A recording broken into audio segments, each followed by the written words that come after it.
Hey guys, and welcome to this channel. This is called Oz Rental Services. So I'm into real estate and I decided to make a channel based on episodes where I will discuss different kind of real estate and architecture. This is one of my passions in life, and basically wherever I travel and whenever I go about my daily life, I'm always noticing like real estate, whether it be houses, apartments, the different buildings, wherever. So I want to discuss, because I do travel a lot, and I want to discuss like my viewpoints and kind of findings on based on my travels on the different types of buildings and architectures that I see. And I hope that this channel will bring you guys value. And this channel is going to be all about real estate, architecture, buildings, homes, apartments, everything. So with that being said, the first thing and the first episode that I'm going to dedicate to is my trip last year when I went to Belgrade, Serbia, and what I noticed in terms of, the homes, the apartments, and the different types of buildings. So obviously coming from America, you're going to get a different, viewpoint basically as far as what you're used to here to when you go travel there. And that's, one of the first things that I notice anywhere, like I mentioned earlier, anywhere that I go, anytime I travel, especially to a new city and a new country, the first thing I really notice is architecture. And I'm sure as most of you will as well. So in terms of Serbia, and the city that I went to was the capital, Belgrade, is, if you look back in its history, it used to be a communist country. So with that being said, you are going to get more of that kind of communist type of feel and types of the buildings that you see, which is a little bit more bland, a little bit more blockish. And, if you guys don't know what I'm talking about, just Google it in terms of like kind of communist type buildings, apartments especially. And you can also look up kind of Soviet type communism buildings.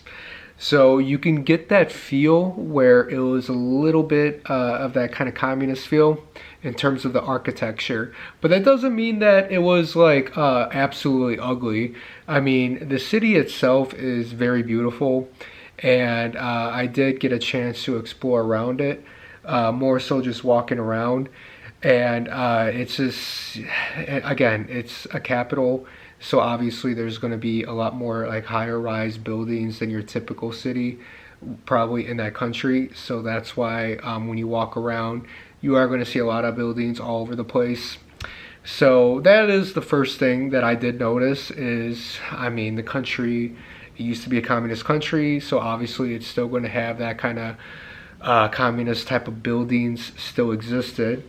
And it was kind of funny because I did use Airbnb. So my Airbnb building was definitely a communist type of building. It was very, very old, but at the same time, it was very cool, because one of the reasons why I like to use Airbnb, especially when going to another country, is you kind of feel like you live like part of the local, like part of the culture. You're not staying in a high rise or a Ritz-Carlton hotel. Very luxurious. I mean, obviously, yeah, maybe some people like that, but I'm a, still single guy, so I don't need that much type of luxury. I'd rather kind of live like how the locals are living. And it was very, very cool, the type of building. Like I said, very old, especially the elevator. When you got in, I'm not like a fat guy or anything. I'm just like a normal, average size guy. But the elevator was super small, and you kind of like had to open like two doors and then close it, and then kind of there's a mirror behind you, and then there's like a, not graffiti, but there's like writing all over the elevator. And then as you step out on the walls, there's some graffiti and stuff like that. Some people might be freaked out by that, but I thought it was actually really cool. I'm like, hey, this is, I'm living in Belgrade. I feel like I'm living like a Serb, in the capital of the city. And the apartment obviously was very clean. I mean, it was, for Airbnb. If you use Airbnb, for the most part, those places are going to be very clean, the inside. But in terms of like the outside, like the building itself, the hallways, very old, but still at the same time, very cool. Like I fell in love with it. And I was telling everyone, I'm like, yeah, this is, pretty awesome. So the type of building that I lived in was definitely a communist type of building. You can definitely tell from the outside and from the inside. But at the same time, though, I loved it. It was awesome. And as I mentioned, you know, walking around, you see a bunch throughout the city. There's a lot of history in the city, so you got to see, you know, some statues of past historical figures. I got to see the famous the fortress, the Belgrade Fortress, which is next to Kelamagan Park, which, you know, you go down a little bit. So the fortress, very old, a lot of history. So that's one of the main attraction points when you go to Belgrade. So that's one of the places I would recommend. When you go up to the fortress, you actually, at some of the viewpoints, you get a very cool view of the entire city skyline. So the day that I went, it was raining a little bit, but maybe that was better because less people went there, so you got to have like more room to maneuver. So that was really cool. But like I said, you know, in terms of the city, there's so much history. And yes, there are a lot of old buildings, but it's all historical. And like I said, if you love architecture and if you love buildings and real estate like I do, you're going to have like a greater appreciation for it.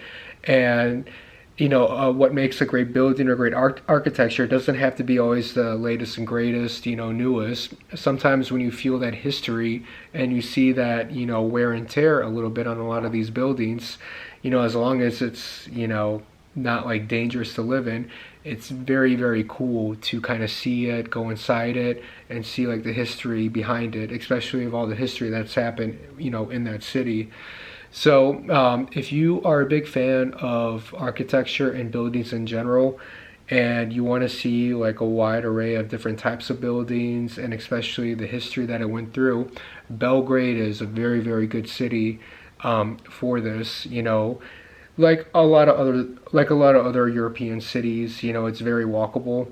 You know, most of these European cities, people don't have as much cars. Yes, they do have cars, but a lot of people use public transportation and they do walk around a lot. So it's a great walking city. They have like the old town and also the new town, part of old city or new city. I don't know how they name it, but old town, new town. I stayed in the old town, and you can walk around there. So especially if you go during summer or fall, you know, you can literally just walk for miles and kind of look around, gaze around the city, whether during the day or during the night. Very, very cool. So with that being said, it was a fantastic time. I made another video about Belgrade in terms of like my experience and how I found the city on my other channel, in which I'll link down below. But I wanted to dedicate this video in terms of the architecture itself. So if you guys have any comments or feedback, or if you agree or disagree with me, let me know. And let me know your thoughts about, if you've been to the city or if you live in the city itself, about what you think about your city in terms of Belgrade, and if you live there, and what your opinion is on the buildings. I'm sure people that live there probably want their buildings to be upgraded, you know, to a point, but I'm telling you, from a tourist perspective and from a history and architecture lover, I absolutely love the city. It was a fantastic time and a fantastic city to look and view upon. So guys, with that being said, thank you for watching, and I'll talk to you guys in the next video. Peace.